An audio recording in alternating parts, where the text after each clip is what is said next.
अस्सलामुअलैकुम नाजरीन। पिछली किस्त के इख्तिताम पर मंगोलों ने उमर बे के कबीले में काफ़ी तबाही फैलाई थी। उस्मान साहिब भी उमर बे से ताज़ियत करने आए हुए थे। इस किस्त के आगाज़ में उस्मान उमर बे से कहते हैं, उमर बे आपको आराम करना चाहिए, मैं फिर वापस आऊँगा। ये कहकर उस्मान अपने सिपाहियों के साथ एक तरफ चला जाता है। उस्मान के जाने के बाद उमर बे और मलून खातून भी सरदारी खैमे की तरफ चले जाते हैं।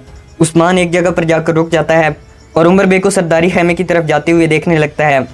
इधर एक बच्ची एक खैमे के साथ लगकर बैठी रो रही थी। जारकुताई और आयगुल उस बच्ची के पास आकर बैठ जाते हैं। बच्ची रोते हुए कहती है, क्या आप लोगों के बाबा का भी इंतकाल हो गया है? जारकुताई कहता है, मेरे बाबा तो पहले ही नहीं थे, अब काई कबीला ही मेरे वालिदैन हैं।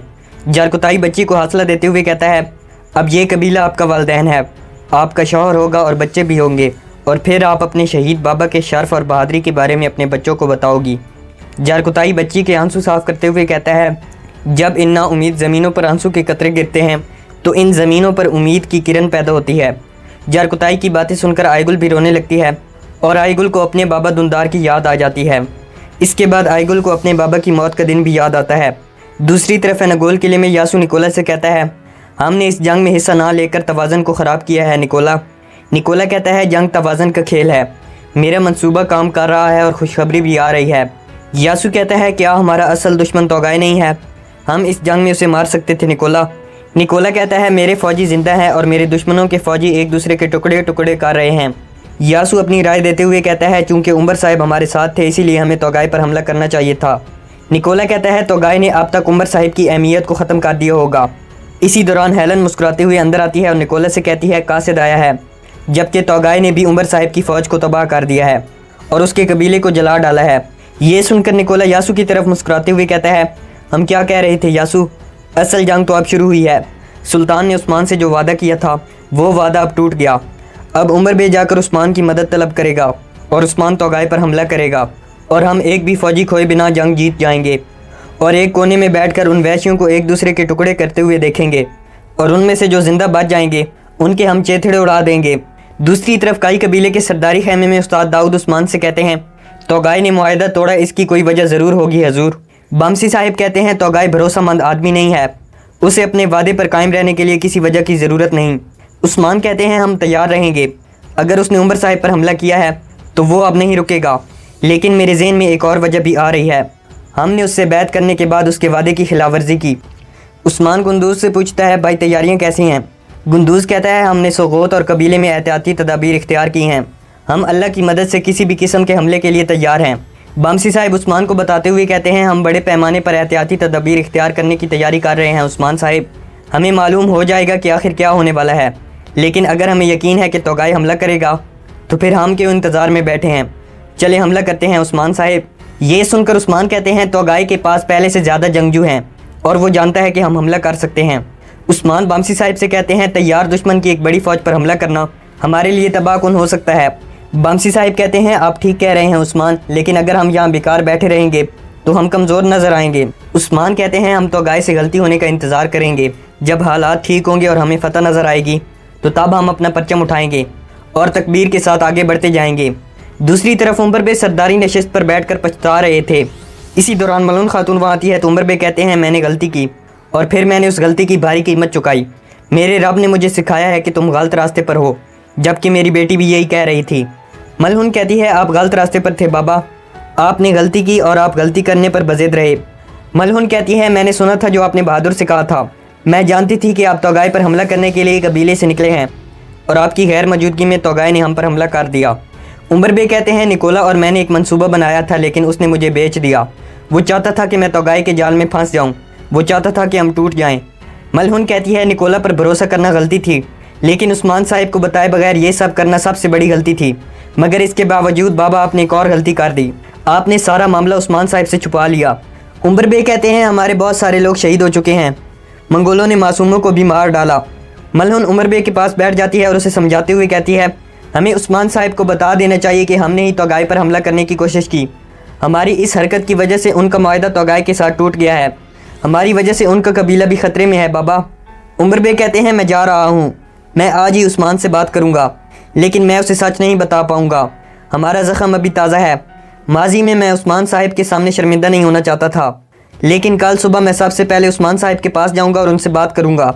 इसके बाद उमर बे मलून से ज़ख्मी बच्ची के बारे में पूछते हैं। मलून कहती है वो अब भी मौत से लड़ रही है बाबा। दूसरी तरफ काई कबीले में हिफाजती इकदाम कर लिए गए थे। बामसी साहिब उस्मान को बताते हुए कहते हैं हमने तमाम रास्तों पर अपने जासूस तैनात कर दिए हैं, उनके साथ हमारे तीरंदाज भी मौजूद हैं। उस्मान कबीले से बाहर की तरफ चलते हुए पूछता है बाकी इकदाम का क्या हुआ। गुंदूस कहता है तो गाय के पास इंतखाब के लिए ज़्यादा रास्ते नहीं हैं, हम कोशिश करेंगे कि उन्हें कबीले में न आने दिया जाए। बामसी साहिब कहते हैं लेकिन अगर बहरहाल वो कामयाब हो जाते हैं तो हम यहाँ जाल बिछाएंगे। उस्मान कहता है मैं सोगोत में होने वाले इकदाम को अपनी आंखों से देखना चाहता हूँ। कुछ देर बाद बाईसंगुर आकर उस्मान को बताता है जनाब एक मंगोल जंगजू संदूक लेकर जा रहा था, जब हमारे सिपाहियों ने उसका पीछा किया तो वो संदूक छोड़कर भाग गया। इसी दौरान बोरान भी वहाँ आ जाता है और एक सिपाही संदूक लाकर उस्मान के सामने रख देता है। बाईसंगुर उस संदूक को खोलता है तो उस संदूक में 2 सिपाहियों के सार थे। संदूक में एक ख़त भी था। बाईसंगुर ख़त उठाकर उस्मान को देता है तो उस्मान ख़त पढ़ते हुए कहता है ये ख़त तो गाय ने भेजा है।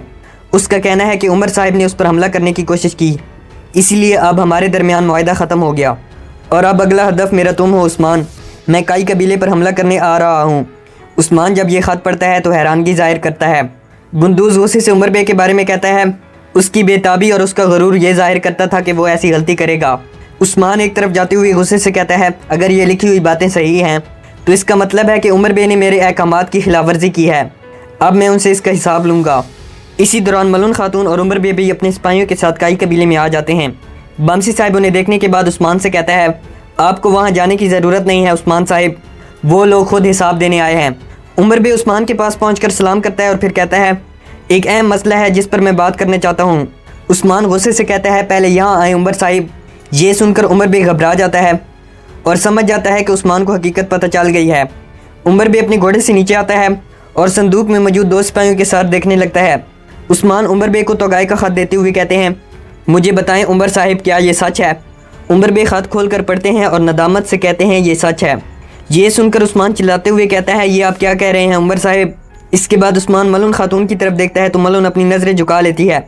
उस्मान उमर बे से कहते हैं चले मेरे खैमे में चलते हैं, मैं मज़ीद यहाँ अपने गुस्से पर काबू नहीं रख सकता, मैं अपने खैमे में आपसे हिसाब लूँगा। इसके बाद वो सब सरदारी खैमे की तरफ चलने लगते हैं तो उस्मान अपना हाथ खड़ा करते हुए कहता है मलून खातून आप यहीं रुकेंगी। ये सुनकर मलून खातून वहीं ठहर जाती है। उस्मान कहता है मैं उमर साहिब से तन्हा बात करूँगा। सब के चले जाने के बाद बामसी साहिब और गुंदूज़ मलून खातून के पास आते हैं तो मलून कहती है मैं ये सब नहीं जानती थी। गुंदूज़ मुस्कुराते हुए कहता है हमें मालूम है मलून खातून, आप फिक्र मत करें। बामसी साहिब कहते हैं हम तुमसे राज़ी हैं बेटी। इसके बाद बामसी और गुंदूज़ भी वहाँ से चले जाते हैं। उनके जाने के बाद बाला मलून के पास आकर कहती है मुझे अफसोस है मलून खातून, मैंने जालिमों के बारे में सुना है। मलून बाला को सलामत रहने की दुआ देती है तो बाला कहती है ये अच्छी अलामत नहीं है कि तोगाई ने उस्मान साहिब से मुआहदा तोड़ दिया है, ज़रूर कुछ न कुछ गलत है। बाला मलून से कहती है चलें थोड़ी देर आराम कर लेते हैं। इसके बाद बाला और मलून भी आगे की तरफ चली जाती हैं। सरदारी खेमे में पहुंचकर उस्मान उमर बे से कहते हैं हम कल आपके कबीले आए थे, शेख अदेबाली और गुंदूज़ भाई भी साथ थे।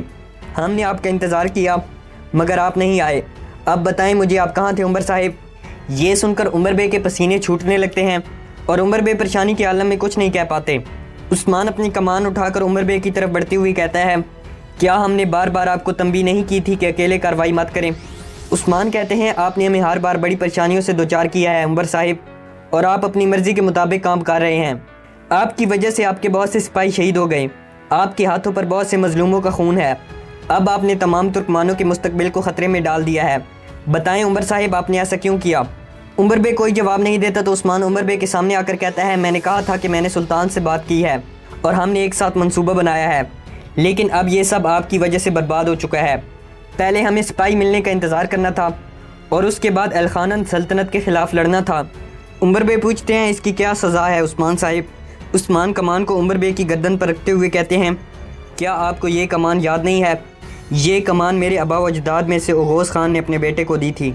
क्या आपको नहीं मालूम कि उनके अजीम बेटे इस मुक़द्दस रियासत के वारिस हैं। ये सुनकर उमर बे कांपने लगते हैं। उस्मान कमान को उमर बे की गर्दन से हटा लेते हैं और कहते हैं उमर साहिब मैंने आपसे कहा था कि इस कमान के साथ खड़े रहें, मगर आप इस कमान के ख़िलाफ़ गए हैं। उमर बे लड़खड़ाते हुए उस्मान की तरफ चलते हैं और कहते हैं आप हक पर हैं उस्मान साहिब, मैं इस कमान के ख़िलाफ़ खड़ा हुआ मगर अब मैं खिलाफ वर्जी नहीं करूँगा, क्योंकि मैं आपके लिए बोझ के सिवा कुछ नहीं हूँ। हम जैसे इन ज़मीनों पर आए थे वैसे ही वापस चले जाते हैं, हम ये ज़मीनें छोड़ देंगे उस्मान साहिब।